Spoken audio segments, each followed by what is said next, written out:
The contemporary art world is vibrant and booming as never before. It's a 21st century phenomenon, a global industry in its own right. Brilliant Ideas looks at the artist at the heart of this. Artists with the unique power to astonish, challenge and shock. Push boundaries, ask new questions and see the world afresh. In this program, Bharti Kher. On the left,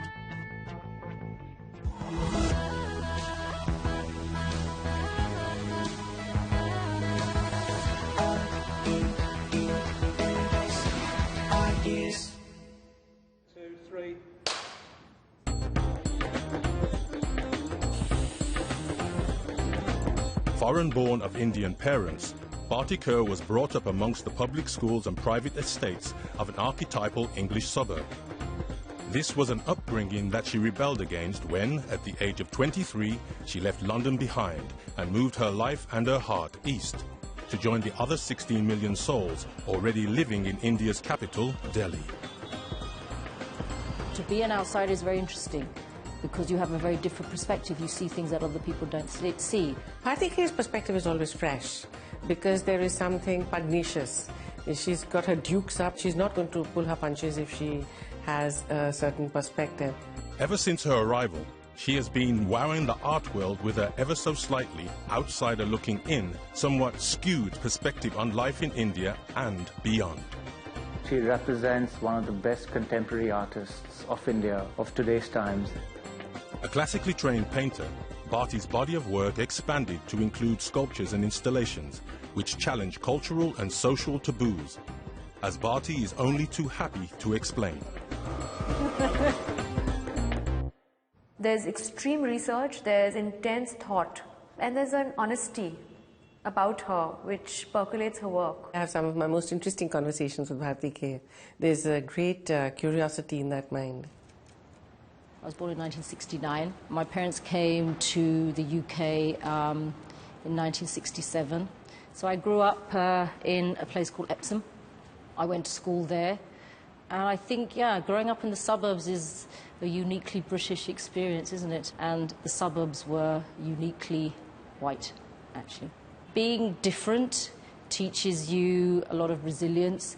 It also makes you understand quite clearly what you want, who you are, and it certainly gave me a very strong resolve that I would not stay in the suburbs. My father's from the Punjab. My mother's family originally is from Pakistan. When they went to England, my mum didn't speak English. When I came to India, I didn't speak Hindi. So, you know, I've sort of done the reverse of what they did. It's quite strange.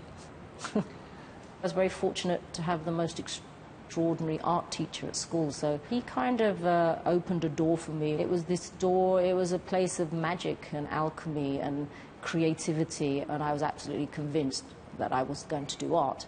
So I decided to go to university, and I went up to Newcastle. I saw the studios were huge compared to everything else, including actually a lot of the London colleges. I applied, I got in. So at the time I was a painter, and I was absolutely convinced that I would never get into an MA program, because I wasn't making installation and I wasn't doing photography and I wasn't looking at video. I don't know, I just thought one day, you know what, I should just get out of here for a while. And so I wondered whether I should go to New Delhi or New York, and I flipped a coin, that's what I did. Literally, you flipped it? Yeah. Did you? Yeah. I came to India with a 6-month visa and didn't go back.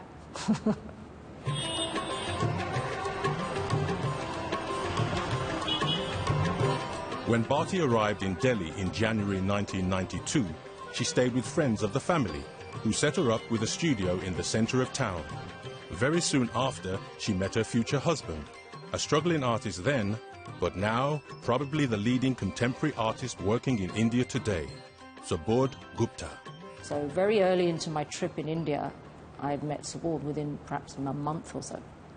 But you didn't speak Hindi and he didn't speak English. No. That must have been interesting. Yeah, it was. Very interesting. Through the mid-90s, Bharti became a working artist, immersing herself in the Delhi art scene. Modern Indian art has progressed in waves through anti-institutionalism. It hasn't grown in institutions, it's grown outside them. And she would have certainly been a part of it in the early 90s. She and Subodh both. She was by this time married to Gupta, and they had had the first of their 2 children. They were both starting to gain some recognition. But did they ever collaborate artistically? Subodh and I, we've never worked together. We did one project together, I don't know, 15 years ago, and decided it was not a good idea. So, yeah, our works are very different. The subjects that we deal with, the way that we create is quite different. And it's nice, we're autonomous in our own ways. So, yeah, when I came to India, then I think for about 6 years it was quite tough for me. I really had to find my way. That wasn't about being an outsider. I started to go out to the markets, and that's what I was doing. I was sort of just going out and seeing, okay, what is India? What is this country? What's it about? What are the people like? What do the women do? How does it feel on the streets? These visits to the Delhi markets started to mold the way Bharti saw life and, more importantly, gave her the inspiration she needed. A lot of my very early works were about the observations that I have with just a slight strangeness, which is what my work is. So the works like Her Suit, which are the moustaches. So I did a project where I just went out and photographed men's moustaches because it seemed to be sort of exclusively Asian trait, especially in the city of Delhi. It was also about the male gaze. So I was trying to deal with my own body in many ways. How was I to deal with the feminine in specifically masculine spaces? Yeah, the body, certainly the female body, is something that I've looked at. Also, this sort of the magical reality where the work goes off into the other side, and I made the photographs, and they were the hybrids, and they were really about who are these women who are sort of part human, part animal, part mythological. They were very early pieces. They're everything, and they're you, and they're me. I mean, I don't have a problem with the word feminist, to be honest. I think that in today's society, if you're looking at social, political, and economic truths of how half the population of the world has to deal with their day-to-day lives, I'm okay with that. After the break, we see how Bharti's life changed when she started experimenting with different mediums.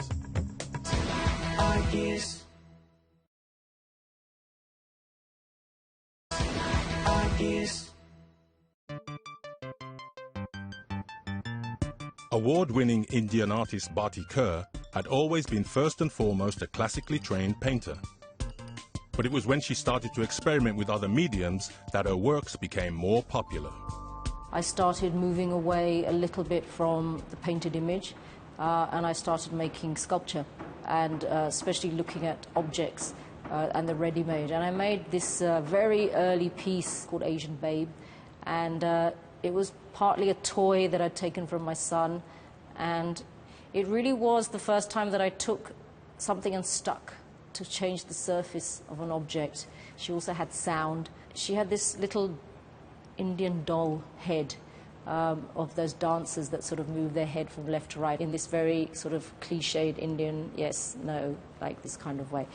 And I think for me that was the first time I was able, I can take this and I can take that and I can take that and I can put them all together. And I think I still do that. It was exhibited by Nature Mort. Peter Nagy showed it. I think it drove him completely nuts because it sang the Macarena. Do you remember that song? Horrible song it was. And after the show was over, he was like, "Thank God, I'm so like, take this away, take this work away." Bharti had also been working with something she discovered all those years ago during her first visits to the Delhi markets. I remember just walking through a market very similar to this in a small part of Delhi, in East Delhi, and just going to the local bindi store and just sort of looking and seeing that they had these snake bindis. And this snake bindi would look like a spermatoza. And I was really struck by how sort of hybrid it was as a form. The bindi is a little sticky, colourful sticker, which is mostly round-shaped, which we put here in the middle of our forehead. And typically in India, only married women used to wear bindis. And so I literally just, as I was shopping and walking through, buying, just looking at the market, I bought this, 6 packets because I always buy more than one of everything. And I stuck them in my sketchbook, and that's kind of how this started.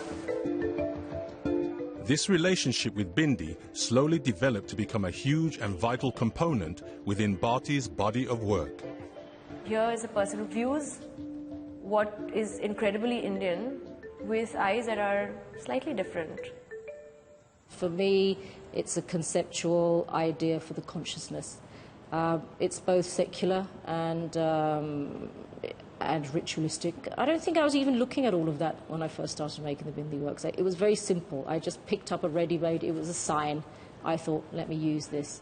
Maybe 2006 is when things started, and I started to make sort of international exhibitions, and people saw the work.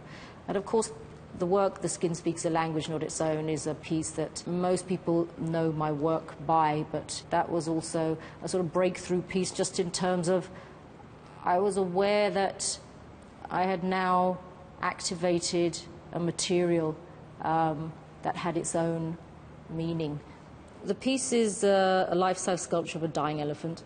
It's covered in white bindis, and the bindis were able to, as opposed to working on a two-dimensional surface, the bindis were able to actually lift an object at the scale of an elephant and to actually make it float, but also to talk about the life and to think that the skin is perhaps like a palimpsest of many layers of history, mythology, geography, space, the idea that perhaps I was speaking or I was communicating with this elephant. So I sort of create narratives in my work, and I create them for myself because I like it. The white elephant, it really makes you stop and think. To seeing an elephant in that position is almost sad and makes it so vulnerable and makes you feel vulnerable at the same time. It is works like this that make her undoubtedly one of the main contemporary artists of the country today.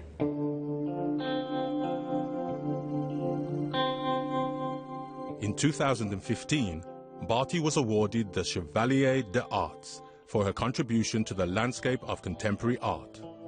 Bharti is a really hard-working artist. She's a workaholic. She works morning, noon, night. I think her market is way bigger than one award.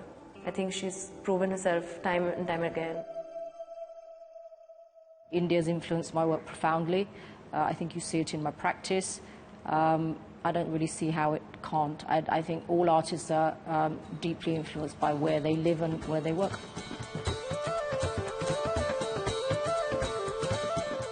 I'm a bit of a collector, so I like buying things that I think have some value, some intrinsic narrative to them. They sit for me and wait for me until I'm ready to use them. Bharti still visits the same markets that helped her get a handle on life in India 23 years ago. I think, the reason I come to markets like this is because I'm interested in the domestic space.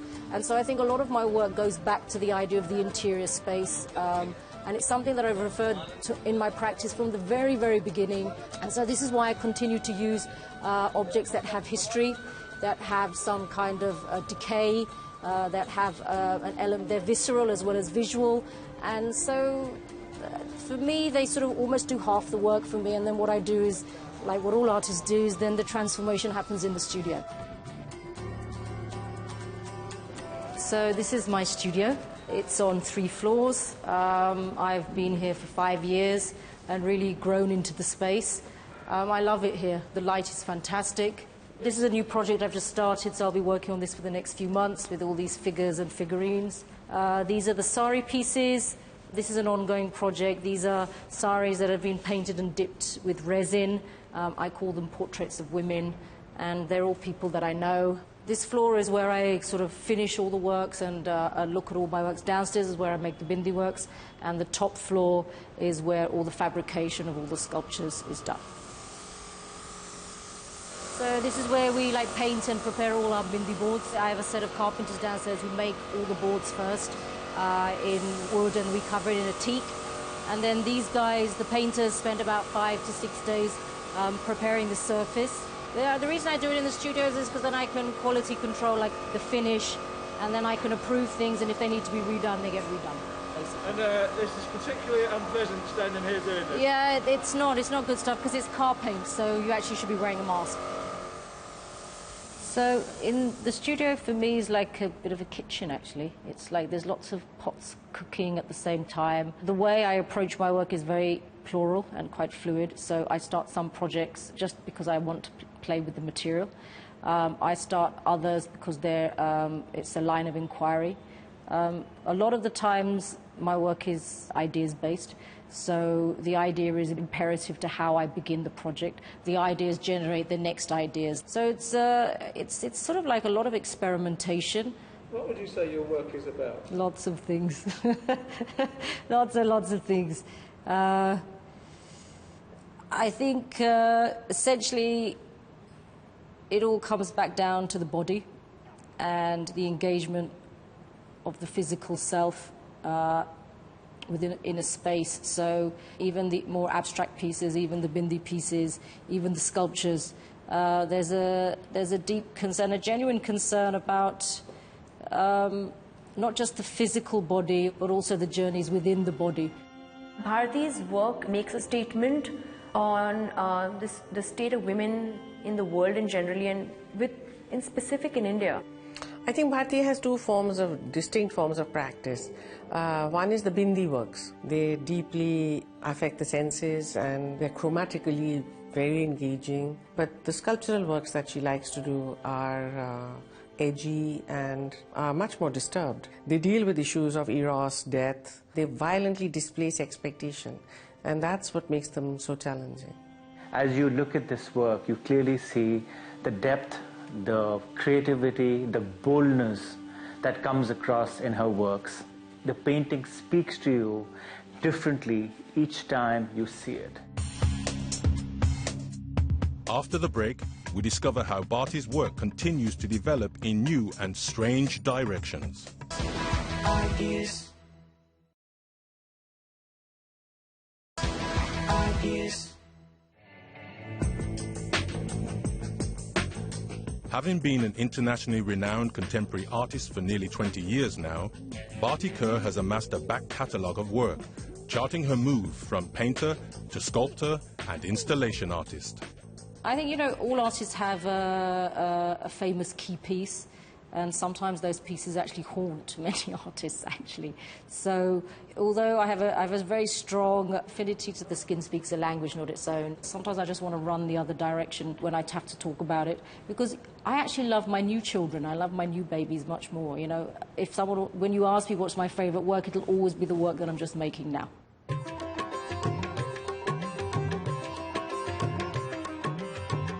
Bharti's love affair with the bindi continues to develop. So much so, she has an entire floor of her studio dedicated to it. And it's here she continues pushing her work in new directions. This is the bindi playroom, yeah. This is the place where I make all the bindi works. So, I mean, if you look at the bindi works, there's sort of a microcosm and a macrocosm to them. So the smaller works start to feel like, especially the new body of work now, they're kind of like dark matters, helic DNA sequencing. For me, the map work is really exciting. So I think that's taking the work in another direction, where I'm actually able to use a surface underneath that I don't have to create myself. Like the ready-made, again, like going back to stuff that already has its own intrinsic value. Some canvases, she's able to use that round circle bindi to create moods and to create textures and colors. So it's the way that she uses that one form, which is a sticky bindi, and create something that's so extraordinary and appealing. Many times people come up and tell us, oh, but, you know, isn't it too repetitive? It's like saying, isn't Kusama's dots very repetitive? Or isn't Murakami very repetitive? Or Jeff Koons or Damien Hirst or even Rothko? I haven't really seen a very different Rothko one from the other. It is what it is. They spend lifetimes researching and understanding that material and using it as expression. Yet another of Bharti's new projects for next year's Sydney Biennale is being worked on in the sculptural fabrication workshop upon the roof. This is part of a new project that I'm making for a Biennale next year, and these are casts made from plaster. So about a year ago, I did a series of body casts. Casting is very much an integral part of my process. For me, it's a way of understanding or looking at the body as memory, especially as the skin, and so that's something that's continued through my work. For this project, it's probably the first time that I'm working directly with plaster. I think it's probably one of the oldest casting techniques in the world. It dates back to the Egyptian times. The technical problems of doing something like this is that plaster is obviously really fragile. So what we're doing is we're reinforcing the inside of the plaster with a resin, and also putting steel plates all through the structure. So we build it backwards.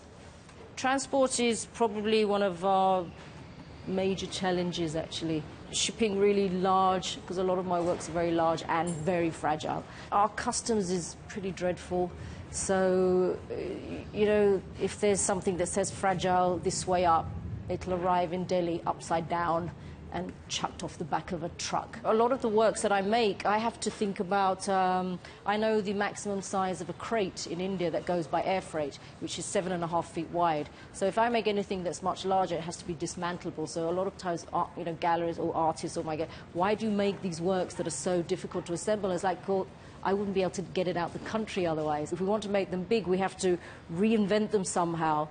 Sometimes that's really advantageous because it really helps you, changes the way you look at the work. With every reassessment of her work, for whatever reason, Bharti seems happy to move on and try something completely new. I think with every major work, takes a step into an area which she doesn't know. I think that's important. She has to test the waters. She has to step into the dark. I think my risk-taking is very slow. The process in the studio is long, thought and processed, and so if you take risks, it might just be that you're not sure how a work is supposed to be or how it's supposed to look at the end. Sometimes you just have to let the work take you where it needs to go. I think now I'm much more centered and happy in my own skin. I've got to the point where, yes, I know what I'm doing in my studio. I have confidence in my practice, that I'm actually a practicing artist. You know, it takes you like 10 years to actually say, yes, I'm an artist, because you have to keep doing it every day. So now I've done that, I've got that all out the way. I think I'm quite happy just to come here to my workplace every day. I like my routine. I like doing the same things all the time. And I find a lot of peace in the studio. So that curve, I don't know whether it's a curve or a circle or a spiral, or I don't know what it is, but yeah, you just keep going.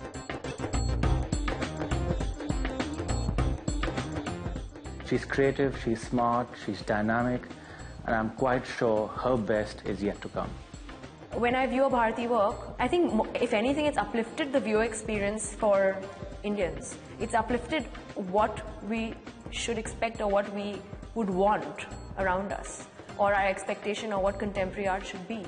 Or I think she raised the bar. I think the first 10 years is one curve, the next 10 years is another, and now I'm in the third one, so let's see where it goes. I love doing what I do. Yeah, I love